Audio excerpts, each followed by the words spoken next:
Drake, the man who turned heartbreak into hits and built an empire off of relatability. For over a decade, he's been the face of rap and R&B, but now it seems like he's losing his grip on that throne. What happened to the guy who could do no wrong?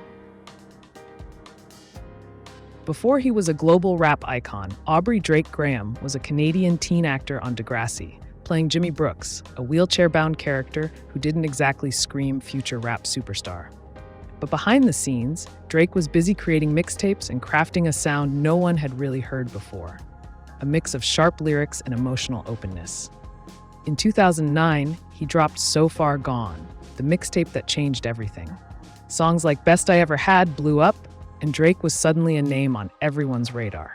He wasn't just a rapper, he was a cultural shift. Drake's success felt personal, and for his fans, it was like watching a friend make it big. Lil Wayne saw the potential and signed him to Young Money. From there, Drake went on a run that was nearly unbeatable. Album after album, hit after hit. Thank Me Later, Take Care, Nothing Was the Same. These weren't just albums, they were anthems. Drake wasn't just topping charts, he was defining them.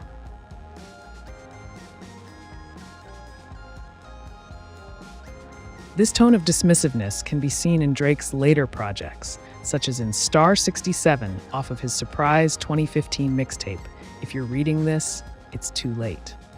It's interesting to see him evolve the double personality early on in his career, balancing lines about lost love with the unforgiving tracks of fast rap that cemented Drizzy as an emerging superstar. The mixtape was critically and culturally acclaimed. In this tape, Drake continues to evolve that confidence that he's possessed since his first amateur mixtape. However, now he has the experience and refined voice to back that confidence up in a very powerful way. Basically, So Far Gone just works, and it doesn't have that awkward and almost forced, inexperienced voice of Drake's first two mixtapes. Houston rapper Bun B, who collaborated with Drake on So Far Gone, spoke on his ambition to Billboard. Drake is very talented. There's a difference between trying to be an artist and being one. Drake has the confidence to go very far and the chance to make history. The two standout tracks are Successful, featuring Trey Songz and Lil Wayne, as well as the song that ignited Drake's reign over all top charts, Best I Ever Had. The tracks became certified gold and 2x platinum, respectively, by the Recording Industry Association of America. Best I Ever Had was nominated for 2 Grammy Awards, Best Solo Rap Performance and Best Rap Song, and peaked at number 2 on the Billboard Hot 100, becoming Drake's first top 10 single. The song was complemented by an equally popular music video and was directed by Kanye West. Best I Ever Had spent 24 weeks on the Hot 100 and was also the song that launched Drake's campaign to eventually become the first ever artist to log 8 straight years on Billboard Hot 100.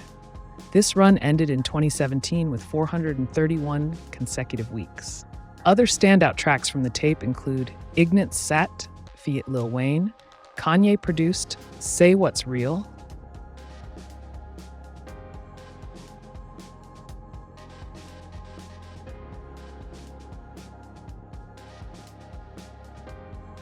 As Drake's fame rose, so did the scrutiny. One of the first cracks in his armor came with rumors of ghostwriting. For a rapper, authenticity is everything.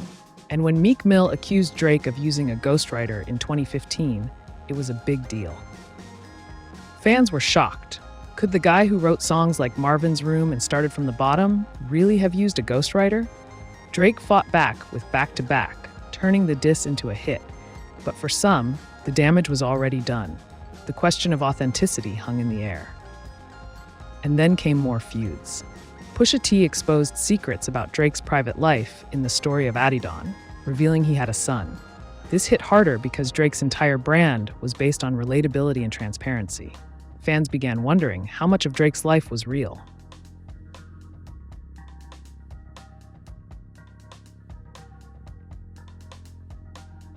Make it sexy, it's like the girls are wet. Yeah. Stop, it doesn't need to be so bright. Make it, the ladies are wet. They came to see Mario tonight. What's that laughing though? Yeah, because I'm funny. Watch out. Excuse me. Can I get my face shot? Thank you. Listen, I'm gonna tell you one thing about nostalgia. One thing about nostalgia this party here. My real friends are definitely in the building. But I'm gonna tell you, you're gonna come to a point in life where people you thought were friends, or people. As Drake navigated controversies, the music landscape was changing. Artists like Kendrick Lamar, Travis Scott, and Tyler, the Creator, were pushing the genre in new directions. Drake's sound, once groundbreaking, started to feel predictable.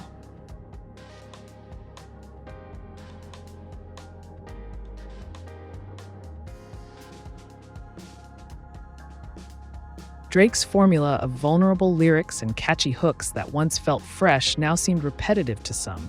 He was putting out music faster than ever, possibly too fast. With each release, fans and critics alike began to question if he was prioritizing quantity over quality.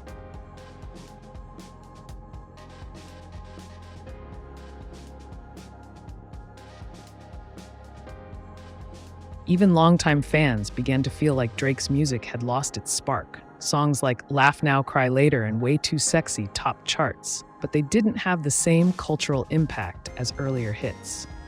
Was Drake running out of steam? As Drake's public image evolved, social media started turning on him in ways he couldn't control. From awkward live stream moments to questionable behavior at parties, fans saw a side of Drake that didn't always align with the artist they thought they knew.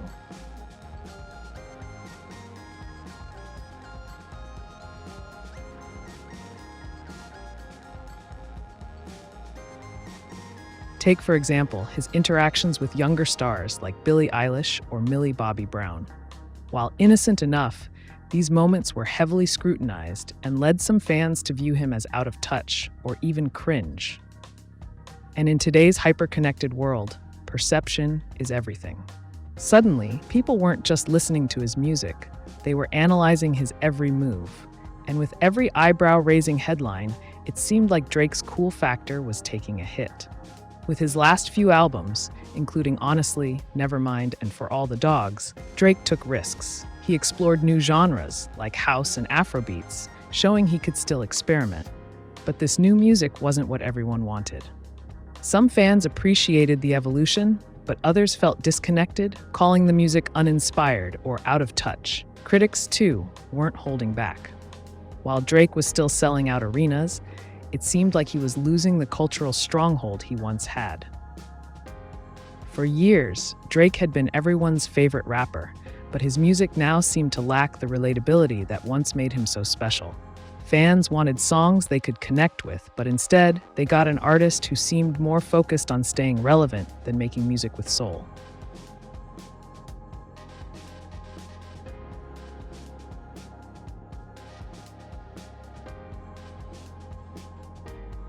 So, what's next for Drake? He's at a crossroads. One of the most talented and influential artists of his generation now faces a choice: evolve or fade. Some believe he needs a break, a chance to reinvent himself and come back with fresh energy. But if there's one thing we know about Drake, it's that he's a master of comebacks. Remember, this is the same guy who turned feuds into platinum singles, setbacks into chart toppers. The question is, can he do it again? What do you think? Is Drake's reign over, or is he just getting started? Drop your thoughts in the comments, and let's see where the story of Drake goes next.